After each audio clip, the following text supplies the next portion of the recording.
guys, welcome back to my channel, and this video is basically the second part of the dropshipping concepts. So in the first part I had talked about what is dropshipping, how does it actually work, what's the basic principle of working of dropshipping, then what are the two major strategies, important factors that you should be considering while you get into this business. 3, I have listed few websites that you can go to get the products in wholesale. And that's in this video I'm going to talk about few important strategies. That is from where I'm going to start with. But before we move ahead with the video, I would want you to subscribe to my channel and hit that notification button, because you are definitely going to learn a lot from this particular channel. Also, a link of the previous video is there in the description box. In case if you want to watch that, don't forget to click on that link.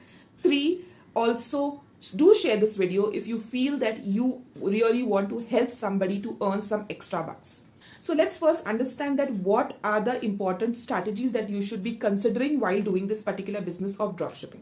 So understand, in this whole business, let me recap once what exactly is dropshipping. In dropshipping business, there is a customer, there is a reseller, and there is a wholesaler. So this reseller basically connects with the customer, markets the product that wholesaler has through taking the pictures and videos from the wholesaler. Once the products are marketed and the audience is reached and the lead is generated, in that case this reseller informs the wholesaler about this customer, and then this wholesaler ships the product to the customer. In simple word, that was dropshipping. So reselling and dropshipping are similar concepts. Now, what are the important factors while you are doing this? So please understand that this complete business is only dependent on a very, very good marketing strategy. And there are 3 major factors for marketing. One is building your audience. That is really, really important. Before you even start informing people that you are selling something, you should have a very strong audience base. Now, second is nurturing your audience. There are various ways to nurture this audience that you have built up, because if you do not nurture them, they will go to some other place, right? There are so many things around us. So it's very, very important to nurture this audience.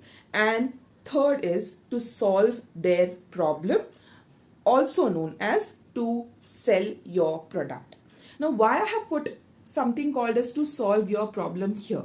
I am a person, I do not strongly believe in selling any product or service to a person who do not need it. It is not a right way. Might be today you will earn some extra bucks by pushing your product to that person or service to that person, but at the end that person will end up losing trust on you over a long period of time. So very important part here is solve that problem through your product or service for that person. Now, understanding these 3 strategies in detail. So let's say when we talk about building audience, we have to first get some organic reach, either through our Instagram page or through our Facebook page or through our YouTube channel or through our Twitter, LinkedIn, whatever social media sites you are using.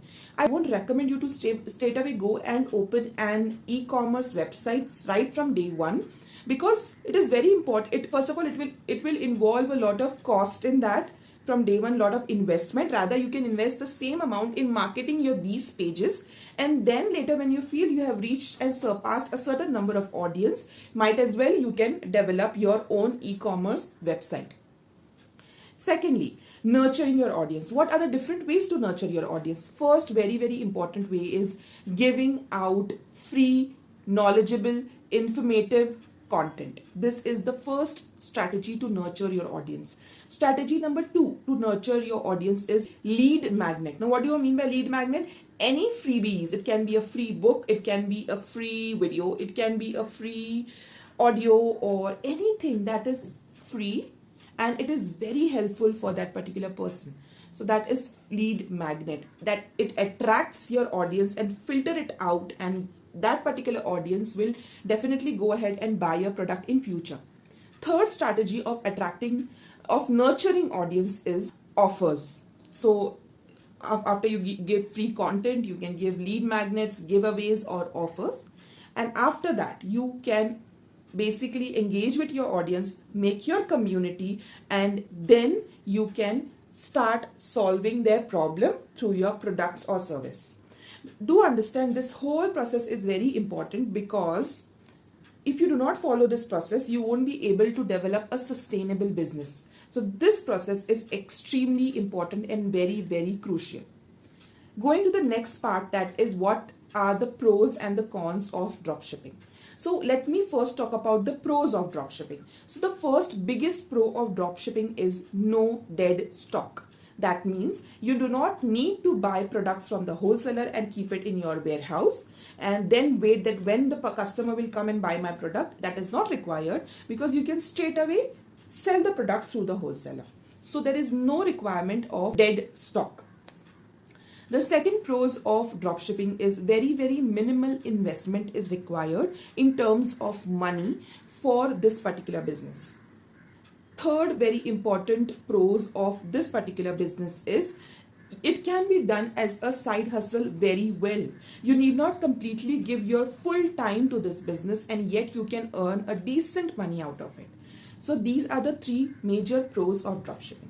Now let's understand the cons of dropshipping. So first, very important and the biggest cons of dropshipping is, since the wholesaler is shipping the product to the customer, we end up giving out complete details about the customer to wholesaler.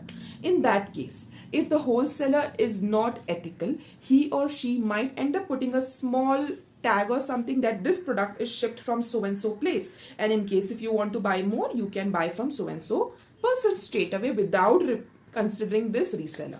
That is the first major con of this business. Second, when I talked about dropshipping, you have to understand that just like what you are doing, let's say if I'm selling a particular book, similar book can be sold by many other person. There is no restriction on that wholesaler. That wholesaler can tie up with 10 dropshipper. I am setting up the price as 200 rupees for a 100 rupees product. The other person might set up a price as 150 rupees. The other might set up as 110 rupees.